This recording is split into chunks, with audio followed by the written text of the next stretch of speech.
Channel maths concept academy. मेरा नाम रवि। मैं आपके लिए मैथमेटिकल कंटेंट और साथ ही साथ केवीएस की अपडेट लेके आता हूं। जैसे कि आप लोगों को पता है, हमने KVS PRT daily science MCQ की सीरीज स्टार्ट कर रखी है। तो आज हमारा डे 20 है। Today we are on day 20। और मैं बार बार कह रहा हूं कि ये एक कंप्लीट पैकेज है आप लोगों के लिए, अगर आप पढ़ाई से रिलेटेड हो तो।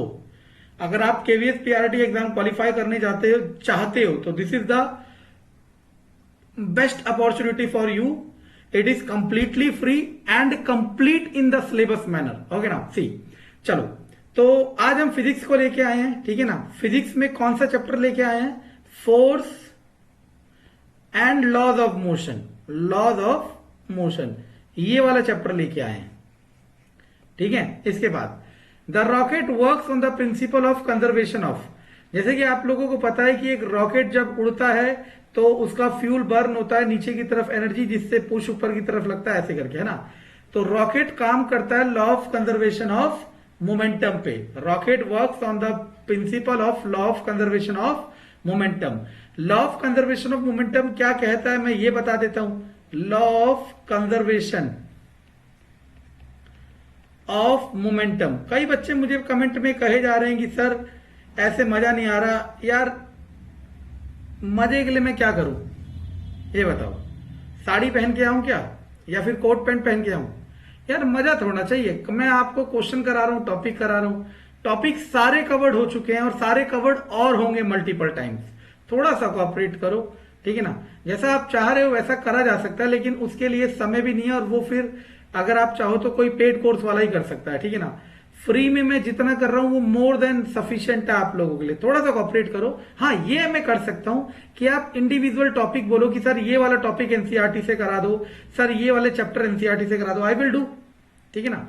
क्योंकि मेहनत तो तब करी जाती है जब उसकी कदर हो। अगर वही आप पेड कोर्स लेते, आप पहले मुझे पैसा देते, फिर मैं कराऊं ना कराऊं मेरी मर्जी, तब भी जय जयकार होता, ठीक है ना। चलो, तो law of conservation momentum Hindi में कहते हैं संवेग का संरक्षण नियम। मोमेंटम को कहते हैं संवेग, मोमेंटम को कहते हैं संवेग, संवेग का संरक्षण नियम। ये कहता है कि momentum before collision equal to momentum after collision. अब हमारे दिमाग में कोलिजन का मतलब टकराना ही आता है, ऐसा नहीं होता। कोई भी कोलिजन डिफरेंट वे में हो सकता है। लाइक दिस, जैसे रॉकेट का जब फ्यूल बर्न होगा तो ये फ्यूल बर्न होने का जो मोमेंट है ये भी कोलिजन में काउंट होगा, यानी कि पहले वाला मोमेंटम इक्वल होगा बाद वाले मोमेंटम के। Question number 42। An object of mass 2 kilogram. इस ऑब्जेक्ट का मास है 2 kilogram, moving with a constant velocity that is 4 on a frictionless horizontal table. देखो, फ्रिक्शनलेस हॉरिजॉन्टल टेबल का मतलब है जो टेबल है, आपको पता है जब भी कोई ऑब्जेक्ट मूव करता है, मानो ऑब्जेक्ट मूव कर रहा है इस तरफ, तो फ्रिक्शन फोर्स, घर्षण बल क्या लगता है? अपोजिट डायरेक्शन में। घर्षण बल किस तरफ लगता है? अपोजिट डायरेक्शन में। लेकिन उसने मेंशन कर दिया कि घर्षण बल नहीं है। दैट मीन्स अगर इस ऑब्जेक्ट को कोई रोके ना तो ये टेबल में चलता ही जाएगा, और जब टेबल खत्म हो जाएगा तभी नीचे गिर जाएगा। The force required to move, force required to move. देखो कितना फोर्स लगेगा चलने के लिए। अब आपको दुनिया भर का लॉजिक नहीं भी पता, कोई बात नहीं, आपको फोर्स का बेसिक फॉर्मूला पता होना चाहिए, दैट इज ma। यही फॉर्मूला इस्तेमाल कर रहे हैं। और ये कहां से आया? न्यूटन के सेकंड लॉ से। कहां से आया? न्यूटन के सेकंड लॉ से। अब आपको पता है for constant velocity, for constant velocity acceleration is 0। अगर वेलोसिटी कांस्टेंट होगी तो एक्सेलरेशन क्या होगा? 0 होगा। क्लियर है कि नहीं है? बहुत अच्छी बात बता रखा है। क्यों? क्योंकि एक्सेलरेशन का formula v minus you by T. अगर कांस्टेंट वेलोसिटी है तो v और u बराबर होंगे। मान लिया मैंने 50-50, तब एक्सेलरेशन किसके बराबर आ जाएगा? 0। तो अगर एक्सेलरेशन 0 है तो फोर्स भी क्या हो जाएगा? 0। क्लियर है? अब इससे 3 क्वेश्चन बन सकते हैं। वो ये भी पूछ सकता है कि कांस्टेंट वेलोसिटी में एक्सेलरेशन कितना होगा, ये फोर्स भी पूछ सकता है। और ये भी पूछ सकता है कि एक्सेलरेशन 0 कब होगा। तो आप बताओगे कब होगा? जब आपकी वेलोसिटी क्या होगी? कांस्टेंट होगी। द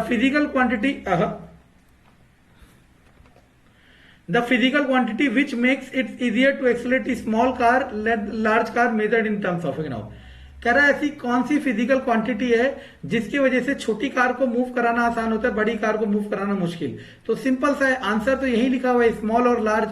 यानी कि किसकी बात कर रहा है? वो मास की। आप देखो ना, आपके पास एक छोटी ऑल्टो है और आपके पास एक बड़ी फॉर्च्यूनर है। ये तो मुझे कंफर्म है कि किसी लड़के को इन दो कार को बारे में ना पता, ऐसा नहीं हो सकता, ठीक है ना। आप धक्का देके किसको मूव इजीली कर सकते हो? ऑल्टो को। वाई? क्योंकि इसका मास क्या है? कम है, तो मास की यूनिट क्या होती है? किलोग्राम। इनडायरेक्ट क्वेश्चन, ठीक है ना। According to the third law of motion, Newton का तृतीय नियम जो होता है वो क्या कहता है? Every action is equal as opposite reaction. That means अगर ये दीवार है, आप इसको फोर्स लगा रहे हो, तो ये दीवार भी आपको फोर्स लगा रही होगी, ठीक है ना। लास्ट टाइम जब सबसे पहले मैंने इसकी वीडियो बनाई थी तो मुझसे एक एरर हो गया था जल्दीबाजी में या फिर ना चाह के। उसमें मैंने ये कह दिया था ये जो फोर्सेज होते हैं, नो डाउट ये forces equal and opposite direction में होते हैं, लेकिन मैंने ये कह दिया था एक ही ऑब्जेक्ट में लगती है। ऐसा नहीं, आप जो फोर्स लगा रहे हो किस पे लगा रहे हो? दीवार पे। और दीवार जो फोर्स लगाएगी वो किस पे लगाएगी? आप पर। समझ आ रहा है? दीवार किस पे फोर्स लगाएगी? आप पर। यानी कि ये जो फोर्सेज लगते हैं न्यूटन थर्ड लॉ में, ये डिफरेंट बॉडी में लगते हैं। किस पे लगते हैं? डिफरेंट बॉडी में लगते हैं, ठीक है ना। Act on a different body in opposite direction. Opposite direction तो पहले ही क्लियर कर दिया था, क्योंकि आप इस तरफ लगाओगे तो वो उल्टी तरफ लगेगा। क्लियर है बात? चलो गुड। इसके बाद अच्छा, ये तो हम कर चुके हैं। यूनिट ऑफ मोमेंटम, मोमेंटम की, तो मोमेंटम का फॉर्मूला पता होना चाहिए। संवेग का मास इंटू वेलोसिटी। मास होता है किलोग्राम, वेलोसिटी होता है मीटर सेकेंड -1, तो हो गया kilogram metre second -1, that is b. समझ आ रहा है मैं क्या कह रहा हूं?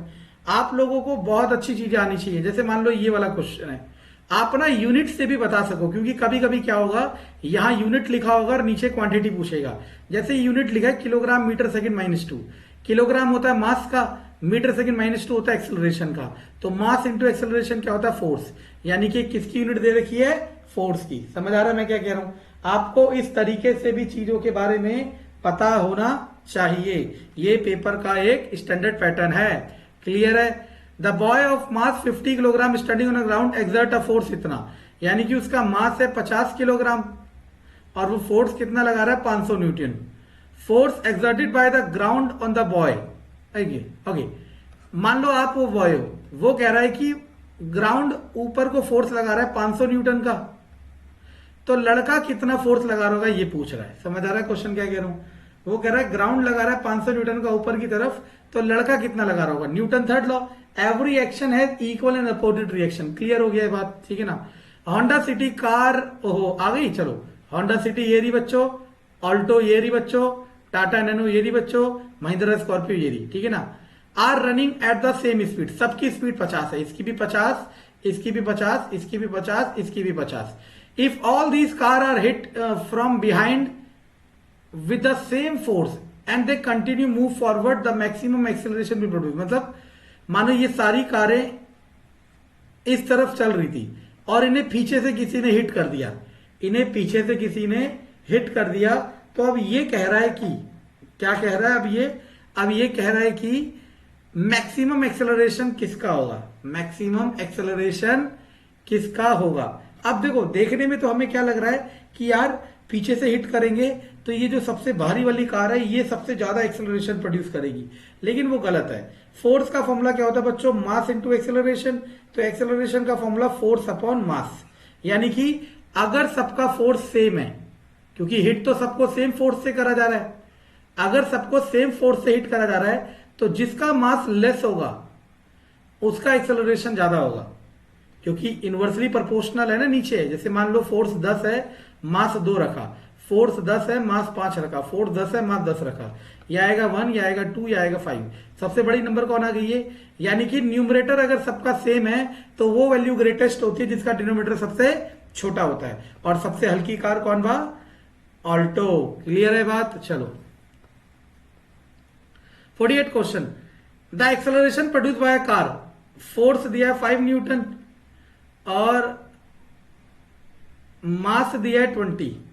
अब कह रहा है एक्सेलरेशन, एफ का फॉर्मूला है में, तो ए का formula F by M, F की जगह 5, एम की जगह 20, तो 1/4 दैट इज 0.25 आंसर।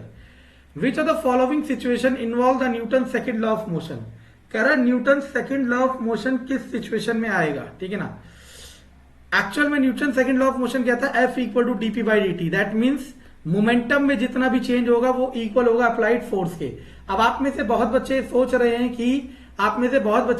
कि यार ये कंसेप्ट पढ़ा नहीं है, क्वेश्चन कराया जा रहा है। वो बच्चे डिजर्व ही नहीं करते सक्सेस, क्योंकि आप चैनल में जाओ, KVS PRT science 2022, class 9th NCERT science सब में चैप्टर करा रखे हैं, बहुत बार करा रखे हैं, ठीक है ना। चलो अब सुनना, a force can stop lighter vehicle as well as heavier vehicle which are moving. कह रहा है कि फोर्स हल्के और भारी दोनों ऑब्जेक्ट को रोक सकता है जो मूव कर रहे हैं, ऐसा तो कुछ नहीं कहा। A force can accelerate a lighter vehicle more easily than, okay ये वाला पॉइंट हो सकता है, अभी देखते हैं। A force exert by lighter vehicle on collision with heavier vehicle report, ये तो गलत होगा, लाइटर वाला कम देगा, हैवियर वाला ज्यादा देगा। टकराते हो तो भारी ऑब्जेक्ट से ज्यादा लगेगा, हल्के से कम। Force exerted by escaping air from a balloon downward direction makes a balloon to lift upward direction. ये तो लॉ ऑफ कंजर्वेशन मोमेंटम कह लो, न्यूटन थर्ड लॉ कह लो, उसका है, तो ऑप्शन नंबर बी हो गया, ठीक है ना। इसे एलिमिनेशन मेथड कहते हैं। अब फील्डर पुल हिज हैंड बैकवर्ड, यानी कि एक फील्डिंग करने वाला प्लेयर जो है अपना हाथ पीछे की तरफ करता है, कैच करते हैं तो हाथ को पीछे की तरफ करते हैं ना, हाथ को ऐसे पीछे की तरफ करते हैं, क्यों करते हैं, ताकि हम बॉल की स्पीड को कम कर दें, और बॉल की स्पीड कम होगी तो उसका मोमेंटम कम होगा, क्योंकि P इक्वल टू mv। अगर बॉल की वेलोसिटी कम करेंगे, तो मोमेंटम भी क्या हो जाएगा, कम हो जाएगा। और मोमेंटम कम होना जरूरी है ताकि वो प्लेयर की जो फील्डिंग कर रहा है उसको चोट ना लगे, ठीक है ना। तो रिड्यूस द हटाओ, इंक्रीज नहीं डिक्रीज होता तो सही हो जाता, कीप द बॉल नहीं, reduce the force exerted by the ball, ठीक है ना। कंटेंट पसंद आए तो लाइक सब्सक्राइब शेयर जरूर करें, और ऐसे ही कंटेंट आता रहेगा, वो डिपेंड करेगा आप कितना सपोर्ट करते हैं इस चीज को। खूब सपोर्ट करो, ये सब आपके लिए हो रहा है। अगर आप खुद भी जीतना चाहते हो, मुझे भी जिताना चाहते हो, तो ऐसा जरूर करो।